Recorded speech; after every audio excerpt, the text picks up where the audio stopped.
¿cómo fue escrito el Nuevo Testamento? Los Evangelios, Hechos de los Apóstoles, las cartas, el Apocalipsis, esos libros que rigen nuestra vida como cristianos, ¿no es cierto? Aquellos libros que hacen parte del mensaje definitivo de la nueva alianza, de la salvación, el texto que nos hace tener fe, esperanza y vivir según la caridad, los textos acerca de Jesucristo, acerca de la iglesia.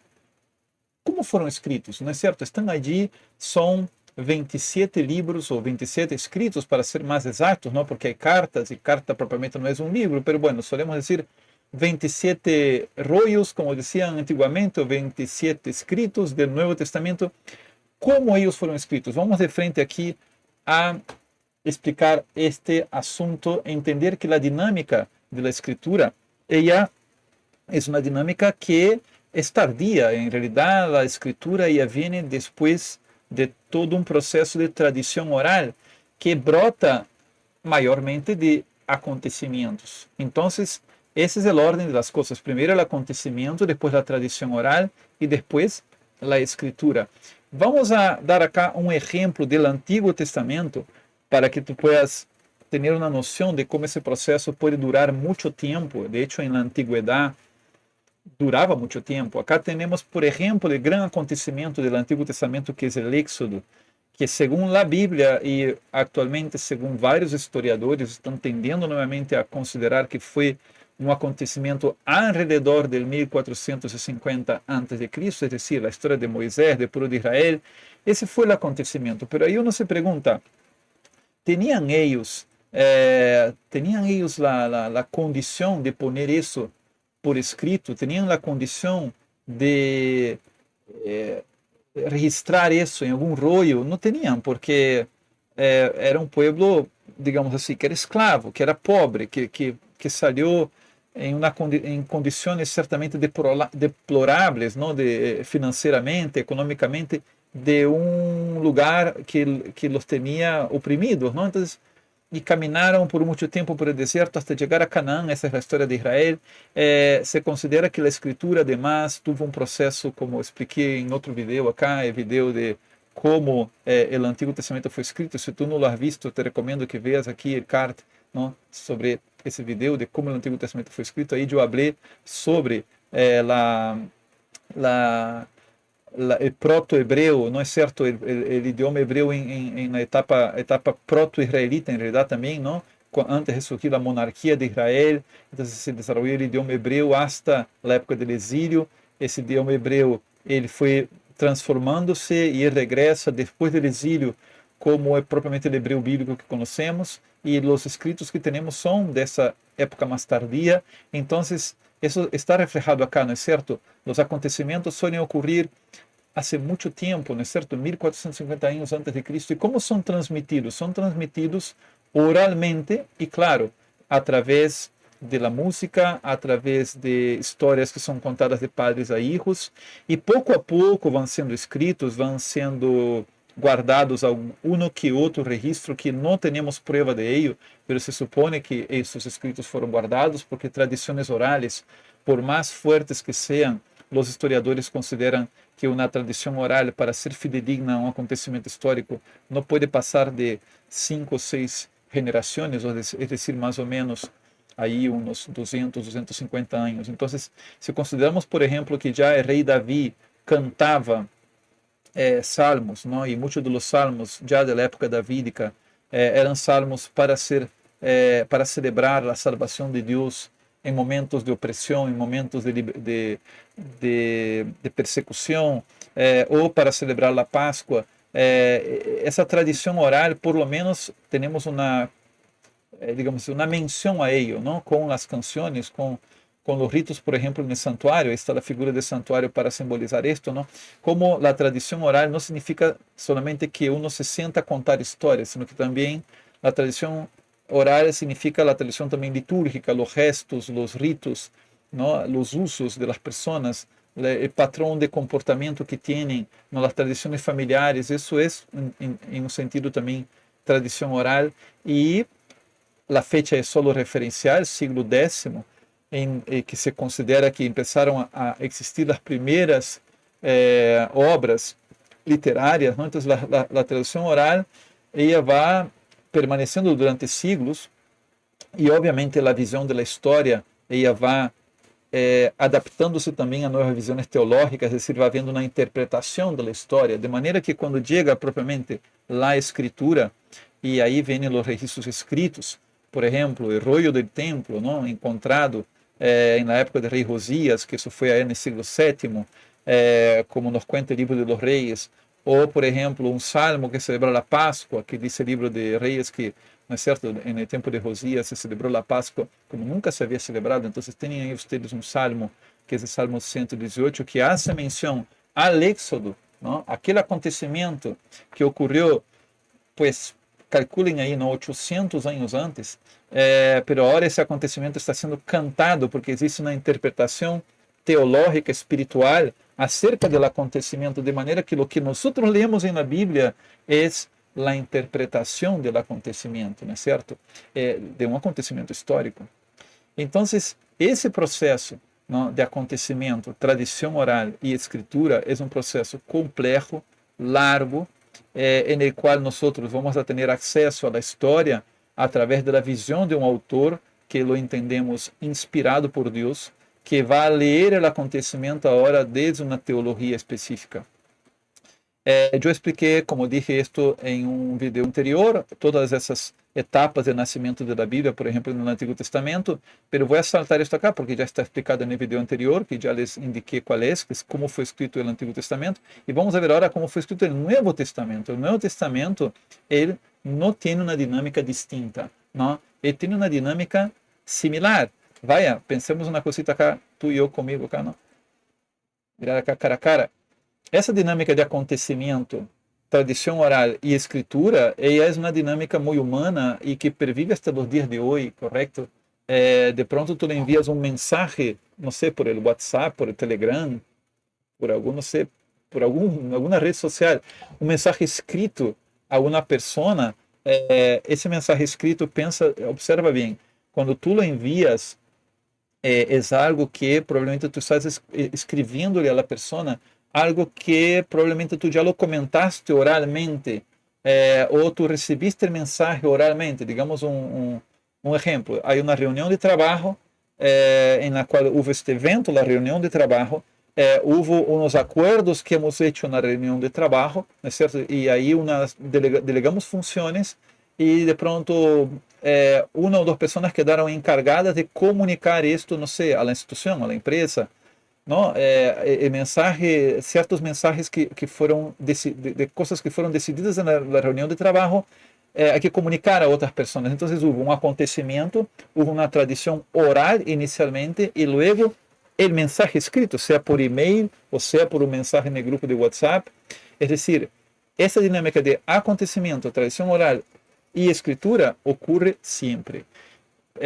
Em nos dias de hoje, na edad contemporânea nossa, não, a época em que nós podemos tomar um aparato eletrônico, uma câmera, um celular e filmar e transmitir em direto, em vivo e em direto, até uma simples chamada, por exemplo, por WhatsApp, não, uma chamada com câmera, não, com vídeo, isso cambia um pouco esse paradigma, não, esse padrão. E aí se cambia, porque nós já não estamos necessitando a escritura, porque estamos transmitindo o acontecimento através de uma transmissão em vivo e em direto, não é certo? Então, isso é uma exceção.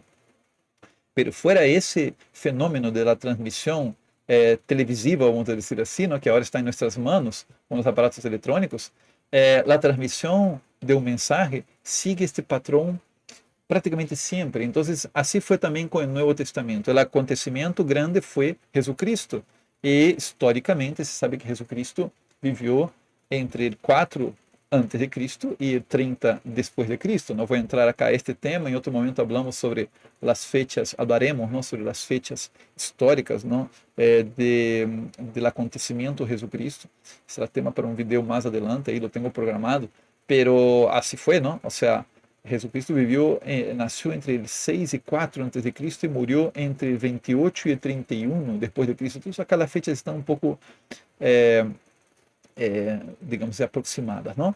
Esse foi o acontecimento. Jesus, como dizem aí os estudiosos, não, é Jesus histórico. esse Jesus, ele não escreveu nada, ele não transmitiu nada por escrito, não?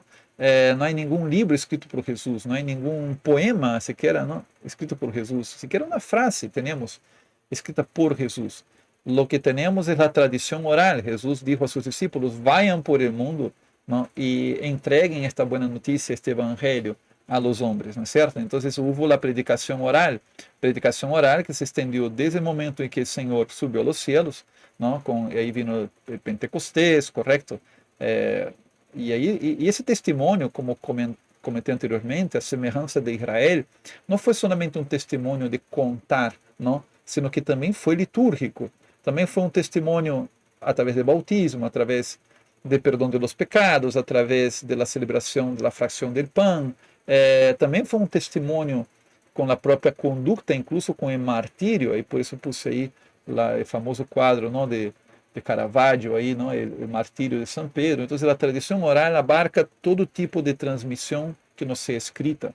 E isso durou hasta a morte do último apóstolo, que foi São Juan. São Juan se estima que morreu entre o ano 95 e 100 depois de Cristo. Então, aí se considera que a tradição apostólica, se chama, não? A tradição apostólica chega a seu fim. A tradição dos apóstolos, os 12 apóstolos, não? A tradição dos 12 apóstolos. Porque a tradição apostólica, em verdade, é um termo que se usa para falar de los apóstoles, não? De los sucessores dos apóstolos, é decir, São Ireneu, São Policarpo, São Inácio de Antioquia e por aí vai, não? Essa é a tradição apostólica. Então, assim, hasta a morte do apóstolo Juan, hacia el año 95, tenemos el período de la tradición oral directa, ¿no? Directa. Y durante ese periodo fue puesto por escrita los textos del Nuevo Testamento, es decir, los evangelios, los hechos, las cartas de Pablo, ¿no es cierto? Ellas van de la mano con esa tradición apostólica, son contemporáneos, todos los textos del Nuevo Testamento son contemporáneos a los apóstoles. Existe um debate sobre algumas cartas de Juan que poderiam ser posteriores, o próprio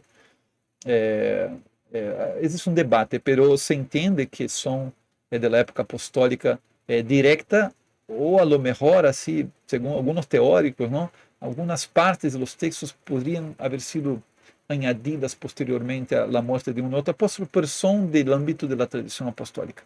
Isso não há lugar a dúvidas, isso não há debate, isso é unanimidade entre todos os estudiosos.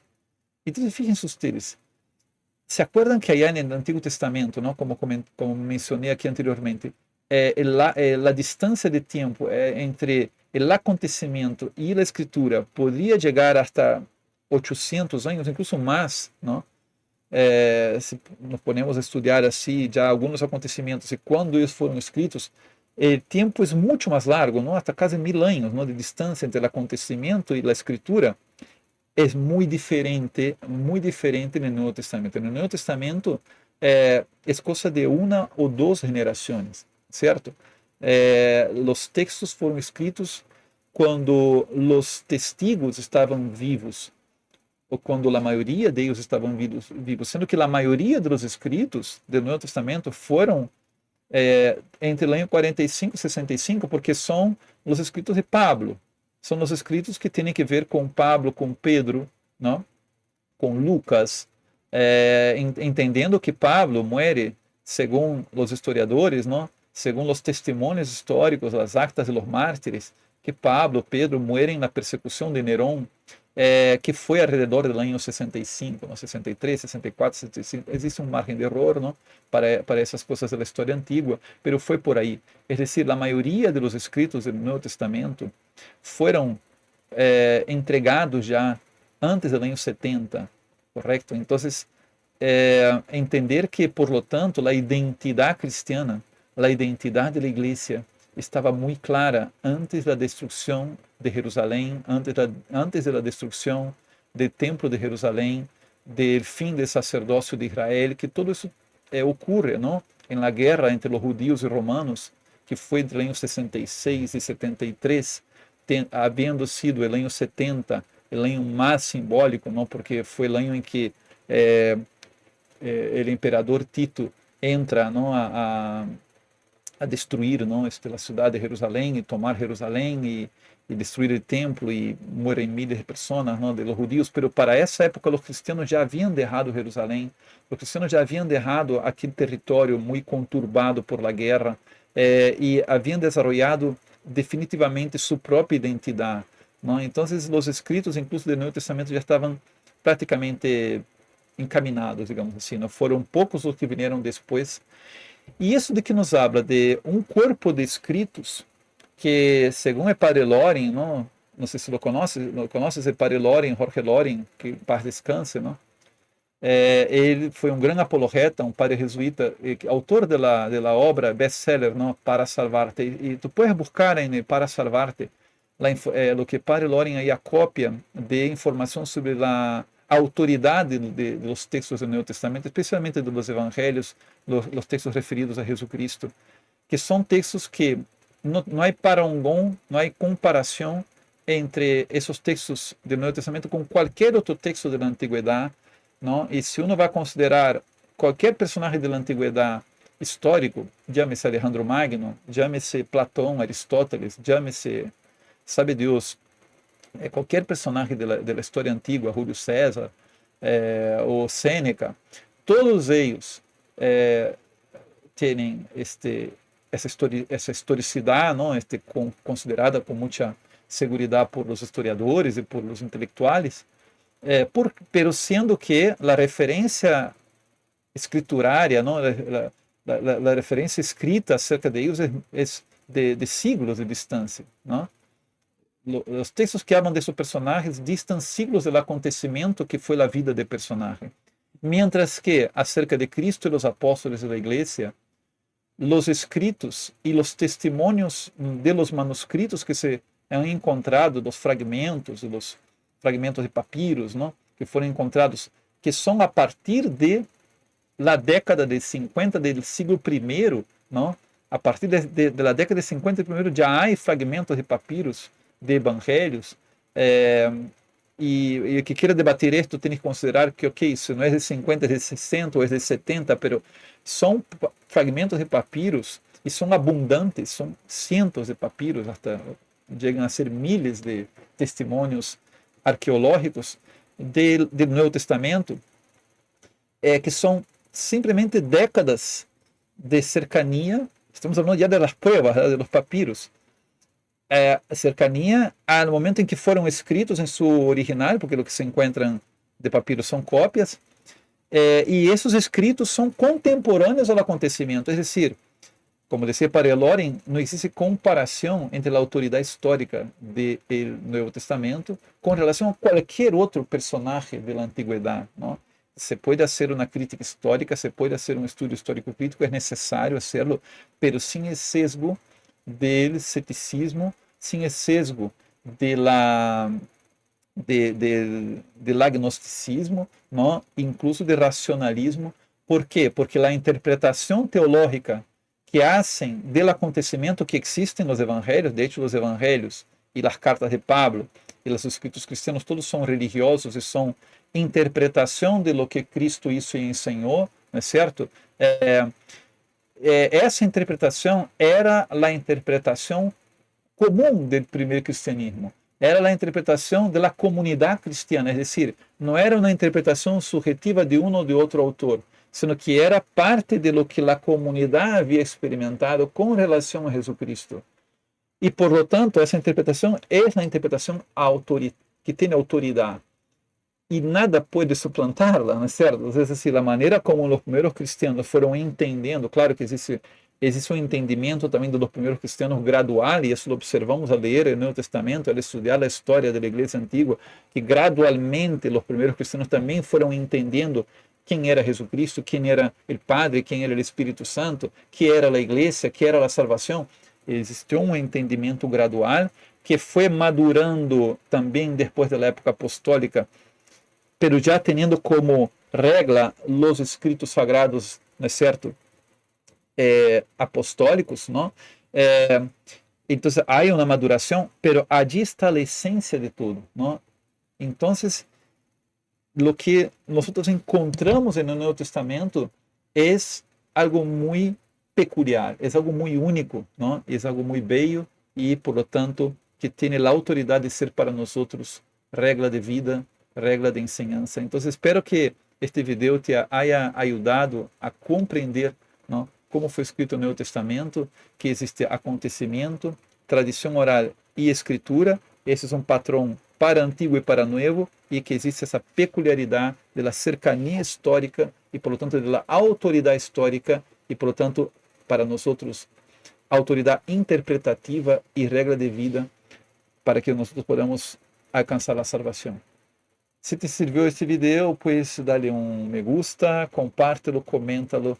E se não eres inscrito no canal, fortalece nosso trabalho, inscríbete, entra no comentário para que tu puedas ver uma classe muito especial sobre os 7 pilares da espiritualidade bíblica católica que está aparecendo aqui agora na pantalla, e entres também ao grupo de WhatsApp, ao qual te estou invitando sempre para que puedas receber avisos sobre o que hacemos aqui e também uma formação aún mais completa que não podemos dar aqui em YouTube, pero podemos dar em outras instâncias.